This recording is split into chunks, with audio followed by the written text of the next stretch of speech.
जरूर था और सत्य के साथ में आने के लिए अनुमति नहीं करता था। जब कर्म की मार पड़ती रहती थी। हेलो, बैठ जाओ, बैठ जाओ, बैठ जाओ, बैठो।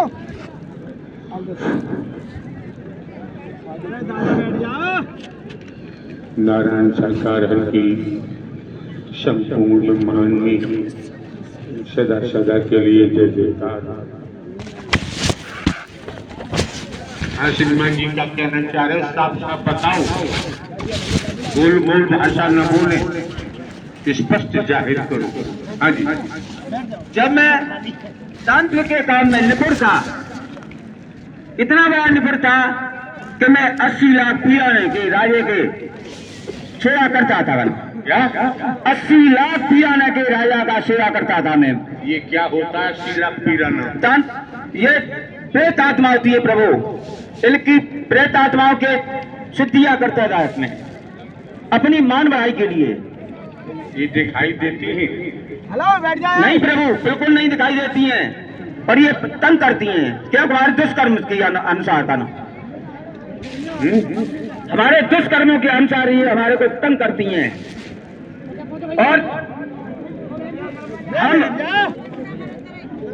जहां घर बैठे थे और दिल्ली तक की बात बताता था और यह कहता था कि तुम्हारी फलानी चीज यहाँ पड़ी है, फलानी चीज यहाँ पड़ी है, क्यों कि इनको गुमराह करने के लिए करो। जब आप बताते थे एक एक शब्द आप लोग मन लगा के सेवन करें।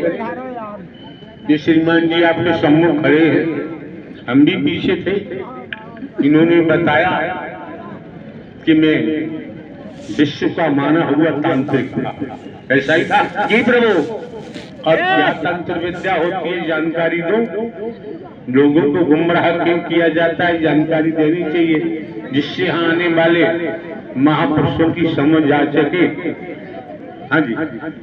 तांत्र विद्या में हम बड़े निपुण थे, परंतु हमें इस बात को कहते आज भी खुलासा करते हैं कि आप जहां तक हमारी आवाज जाती हो, कोई भी तांत्रिक विद्या में तांत्रिकों के पास मत जाना। क्यों कि ये तांत्रिक बड़ा ही विचित्र ढोंगी पाखंडी होते हैं और ये अपनी मान बढ़ाई के लिए लगे रहते हैं। हम जैसे के पास कार क्या होता है कि बहन बेटियों की इज्जत के पर हमला करना, इनको गुमराह करना। देखो बाबा, साफ साफ बात बताओ, छिपाते क्यों हो? जब यहाँ खड़े हो, माइक हाथ में है, तो छिपाने की चेष्टा नहीं करनी चाहिए। साफ साफ बताओ, और क्या क्या करते थे आप? हम जब तांत्रिक विद्या पढ़ गया तो मेरे को ये नहीं गिनती रही कि मैंने कितनी बहन बेटियों की इज्जत को ऊपर हाथ डाल दिया। ये हमारी कोई आप बताओ, लूटा? बिल्कुल प्रभु। हाँ जी। इनकी बहन बेटियों की इज्जत को लूटा और इनको गुमराह करता रहा, क्यों अपनी मान बढ़ाई के लिए। खान पान कैसा था आपका? खान पान प्रभु, दारू सुबह से शाम तक दारू पीना और मांस को भी खाना। ठीक क्यों लगाते हो साहब? कहो, मांस भी खाता था बहन पशुओं का। हाँ जी। क्यों कि गुमराह इसलिए हो जाते थे लोग कि मैं उनके घर की पूरी परिस्थिति बताता था कि आपके घर में ये चीज यहाँ है, आपके घर में ये चीज यहाँ है, आपके घर में ये चीज है यहाँ है। और जिससे ये जानकारी आपको कैसे होती थी प्रभु? ये सुनो यार, कि किसी के घर में कौन वस्तु कहाँ रखी है, क्या है क्या नहीं। हाँ जी। ये जैसे हम सिद्धियां करते थे गनो, रातें दिन सिद्धियां करते थे गनो। सिद्धियों का मतलब आप सुनिए क्या कह रहे हैं बाबा जी। सिद्धियों का मतलब क्या होता है? जिन्हें प्रभु हम प्रेत आत्मा कहते, इनको जगाते थे और जगा जगा कर इनको अपने बस में करती थी गनो। अच्छा। और इन को अपने सुनो यार, तो ये प्रेत आत्मा सोती कहाँ रहती है? अजी प्रभु, अरे सो रही थी तभी तो आप जगा रहे थे इनको। जे नहीं प्रभु, वो सो रही थी, हम उनसे कार लेते थे, कार कराते थे गनो। तो आपके कहने पर प्रेतात्मा कार्य करती है। कार्य करती थी, हम उनको खाने के लिए देते थे प्रभु। क्या देते थे खाने के लिए? जो भी क्या दारू पीना, मौत देना और उनको पूरी प्रसाद वैसे देना, गुमराह करना का न। अच्छा, इतनी बड़ी शहंशाही छोड़कर आप यहाँ इस मानव मंगल मिलन सद्भावना समागम में कैसे पहुंचे? जब तन के नाते से मैं बड़ा ही दुखी था। वैसे तो मैं सबको गुमराह करता था, पर रात को मैं बड़ा दुखी रहता था। ये कहता था मैं इतना बड़ा, सब लोग मेरी पूजा करते हैं, सब कुछ करते, फिर भी मैं इतना बड़ा दुखी हूं, तो मेरे से बड़ा दुखी मेरे कोई दिखाई नहीं देता है। रात और दिन मैं ये सोचता था, हे प्रभु, संसार में सबसे बड़े मालिक कौन है, किसकी शरण में मैं चला जाऊं, मेरा भला हो जाए।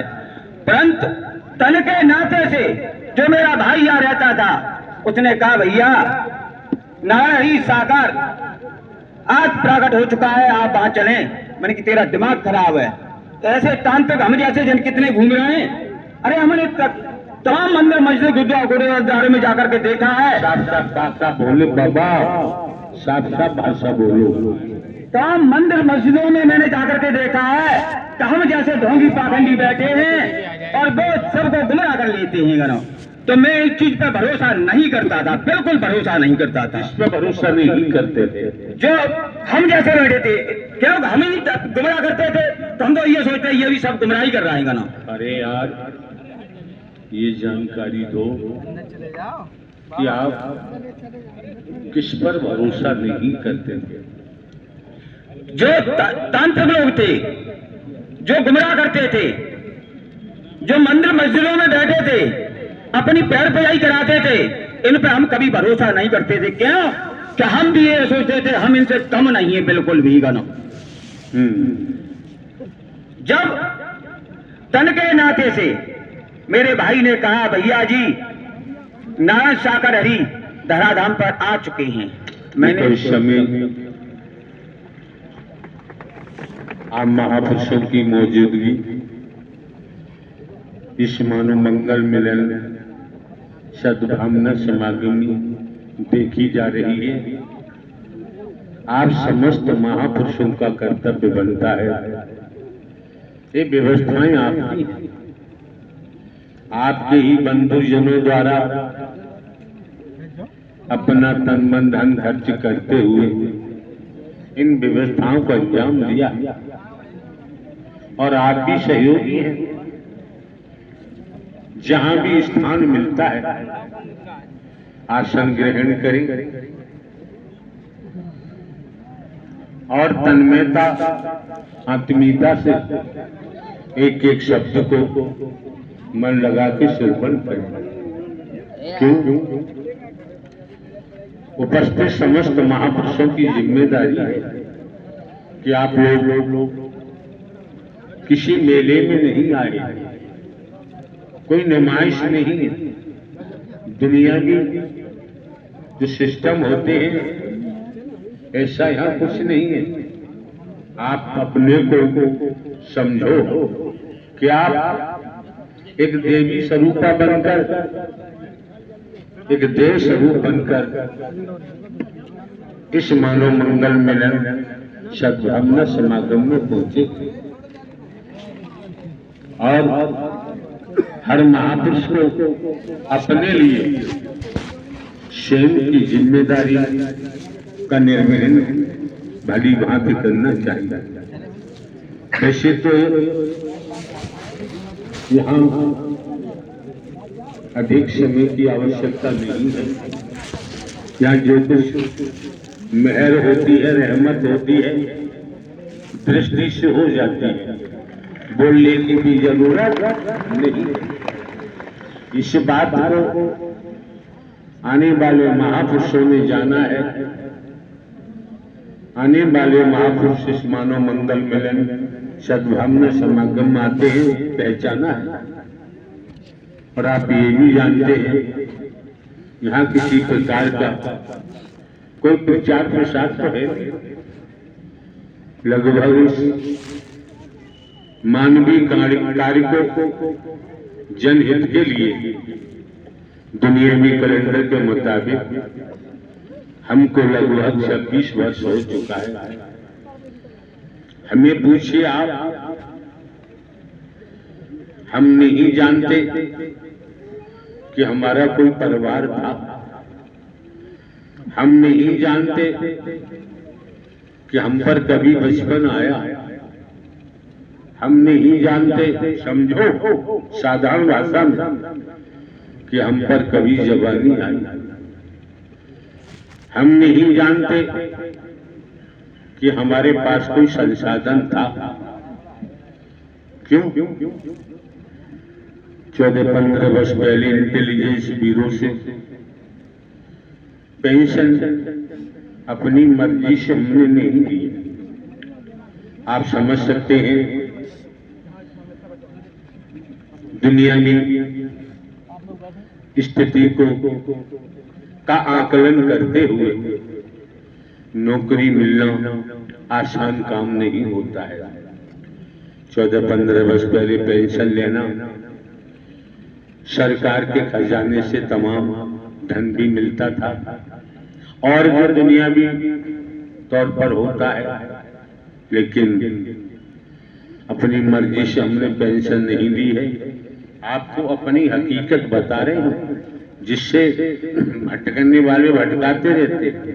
कलयुग है, घर घर में भगवान बैठे रोज पैदा होते हैं। आपकी मर्जी है, कहीं जाओ, आपकी इच्छा है। तो जो पेंशन दिलवा के लाए हैं, किसी को दिखे न दिखे, वही उन्होंने इस शरीर को माध्यम बनाया हुआ है, निमित्त मात्र बनाया हुआ है। ये शरीर मात्र माइक है। आप समझेंगे जब दुनियावी तौर पर हमारा कोई स्वार्थ है नहीं किसी प्रकार का। आप समझ सकते हैं जो अवस्था आने वाले महापुरुषों की देखी जाती है अनगिनत। हम कोई पैर पूजाई नहीं करवाते, कोई फूल माला नहीं लेते, किसी मान सम्मान की हमको जरूरत नहीं है। और आप ये भी जानते हैं, लगभग 26 वर्ष दुनियावी कैलेंडर के मुताबिक हो चुका, कहीं पर भी आपने दान पात्र नहीं देखा होगा। किसी प्रकार का वस्तु पदार्थ या चढ़ावे का कोई प्रावधान नहीं है। और आप ये भी जानते हैं, भिन्न भिन्न प्रांतों में, कस्बों में, शहरों में, नगरों में, महानगरों में, ग्रामीण अंचलों में आप ही लोग मनोमंगल मिलन सद्भावना समागम के आयोजन के लिए बुलाते हैं। जाना होता है, पहुंचना होता है। हर महापुरुष जानता है इतना अंतराल हो गया है, कहीं रुके कहीं ठहरे जहां आप लोग ठहराते हैं। कमेटी के महापुरुषों का भी हम भोजन ग्रहण नहीं करते। समझो, समझने का प्रयास करो। तनिक समझेंगे तो समझ में आता है, और ये समझ में आता है वैदिक काल का इतिहास क्या बताता है, वेदों में, शास्त्रों में, पुराणों में क्या आता है, ऋषि मुनि संत जन क्या बताते हैं। ज्ञान देते होंगे, ज्ञान बताते हैं। आप मंदिर जाएं, पूजा करने जाइए, शिवालय जाएं, पूजा करने शिवालय जाइए। आप काशी विश्वनाथ जाइए, आप मथुरा वृंदावन जाएं, हरिद्वार जाएं, आप जाइए, केदारनाथ बद्रीनाथ, जहां भी आपकी मर्जी है जाएं, जाते होंगे। यहाँ कभी किसी पर कोई प्रतिबंध नहीं लगाया जाता है। और आप ये भी जानते, हमारे द्वारा अनेक बार कहा गया है, आप राम जी की पूजा करें, आप स्वतंत्र हैं। आप शंकर, ब्रह्मा, विष्णु, राम, श्री कृष्ण, देवी दुर्गा, हनुमान जी, काली, गणेश जी, या उनकी पूजा करें। यहाँ कोई जोड़ा तो है नहीं, न व्यवधान डाला जाता है। आप अपने जीवन को संचालित करने के लिए स्वयं जिम्मेदार हैं। आप अपने जीवन को किस दिशा में ले जा रहे हैं, आप भली बात समझ सकते हैं। लेकिन जब आपका आगमन इस मानव मंगल मिलन सद्भावना समागम में हुआ है, तो हमारे द्वारा लगभग 26 वर्षों से जनहित मानव कल्याण का कार्य ही किया जाता है, वो भी निःशुल्क। मानवता का ही फाउंडेशन रखा है।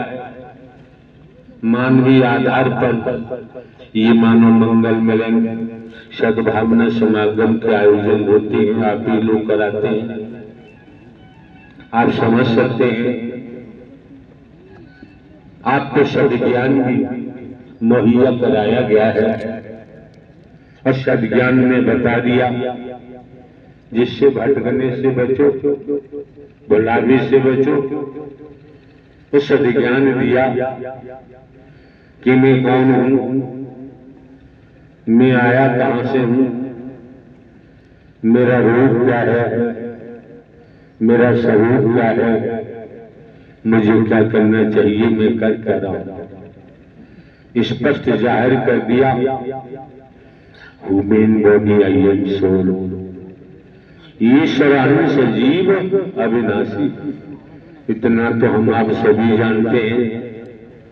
ब्रह्मांड की रचना करने वाली कोई ताकत है, कोई पावर है, कोई शक्ति जो दिखाई नहीं देती, दिखाई भी देती है। जैसे दूध के कण कण में, बूंद बूंद में घी होता है, लेकिन दिखाई नहीं देता। जब नियमानुसार विधि के तहत दूध को गर्म करेंगे, उचित डिग्री पर जामन डालेंगे, दही बनेगा। दही को मथेंगे तो लौनी निकलती है। आपकी भाषा में मक्खन कह दो, लौनी निकलती है। उस लौनी को लेते हैं, कढ़ाई चूल्हे पे रखते हैं, लकड़ी जलाते हैं, लौनी को कढ़ाई में डालते हैं, तपाते हैं। कुछ देर के बाद जो कुछ गंदगी होती है जलकर कढ़ाई के तले से चिपक जाती है और घी निकल के सामने तैयार दिखाई देता है। इसी प्रकार देखने के लिए ये मानव मंगल मिलन सद्भावना समागम आपके सम्मुख है।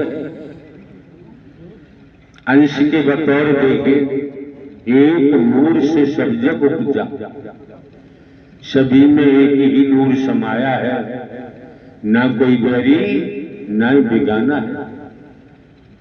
इस ब्रह्मांड में अपना कोई दुश्मन है ही नहीं। अगर दुश्मन है तो हमारे बेकार है, बेशन है। एक नहीं अनेक व्यसनों में हम डूबे हुए हैं, बेकारों में डूबे पड़े हैं। अब ये कपड़े गंदे हैं और इन गंदे कपड़ों को गंदे नाली के पानी में भिगोकर जब साबुन लगाएंगे, सर्फ लगाएंगे, तो निश्चित है साबुन सर्फ में कास्टिक सोडा की मात्रा होती है। कितना ही रगड़ो वस्त्रों को, आपके हाथ कट सकते हैं, गल सकते हैं। कपड़े का धागा धागा हो सकता है, गंदे नाले में भीगे हुए कपड़े साबुन लगाने के बाद भी साफ होने वाले नहीं। अगर उन्हीं गंदे वस्त्रों को शुद्ध जल में पानी के छींटे लगाकर पानी में भिगोकर जब थोड़ा सा साबुन रगड़ेंगे, उससे कपड़ों को मसलेंगे, पीटना से पीटेंगे तो कपड़ों की गंध निकल के बाहर आती है। और फिर वही शुद्ध पानी जल डालेंगे और गंध निकलेगी। बाल्टी में कपड़ों को भिगोएंगे, निचोड़ेंगे तो गंध निकलेगी। कई बार शुद्ध जल में कपड़ों को डुबोकर निचोड़ेंगे, तब पता चलता है कि कपड़ों की गंध दूर हो गई, कपड़े साफ हो गए। इसी तरह से हम स्वयं को देखें कि बाबा जी खड़े हैं, क्या बता रहे हैं। इन्होंने अपनी तंत्र विद्या के बारे में बताया। ये जाने इस संबंध में हम कुछ नहीं कह सकते। संसार में देखें अनगिनत तंत्र हैं, कोई कमी नहीं। जिसका जो मन चाहता है उसी तंत्र में सम्मिलित हो जाता है, उसी तंत्र में रहने लगता है, जीने लगता है। लेकिन इस मानव मंगल मिलन सद्भावना समागम में आपने आगमन किया है, आपकी मौजूदगी है, तो इस पर हम आपको जाहिर करते हैं।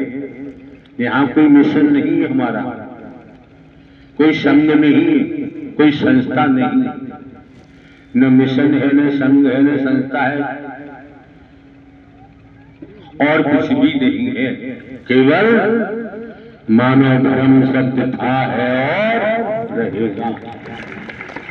मानवता, भाईचारा, अनेकता में एकता, मानव मानव को गले लगाना, मानव मानव से प्रेम करना। क्यों? मानव की सच्ची सेवा में ही परमात्मा झलकता है। परमात्मा हमारी तरह कहीं भटकता नहीं है। तो ध्यान दें, मिट्टी को आप खोदें और किसी दिशा में फेंके, ऊपर को फेंके, स्वाभाविक मिट्टी नीचे आती है। क्यों? मिट्टी का मूल नीचे है, जमीन वसुंधरा तो नीचे आते हैं। जल को आप ले उछालें ऊपर को, जल भी स्वाभाविक नीचे आता है कि जल का मूल नीचे जल है, जलाशय है।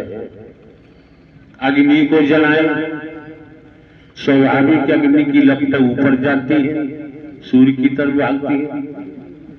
तो जब आप लोग इस मानव मंगल मिलन सद्भावना समागम में पहुंचे हैं, तो आपको भी समझना चाहिए कि हमारा मूल कौन है।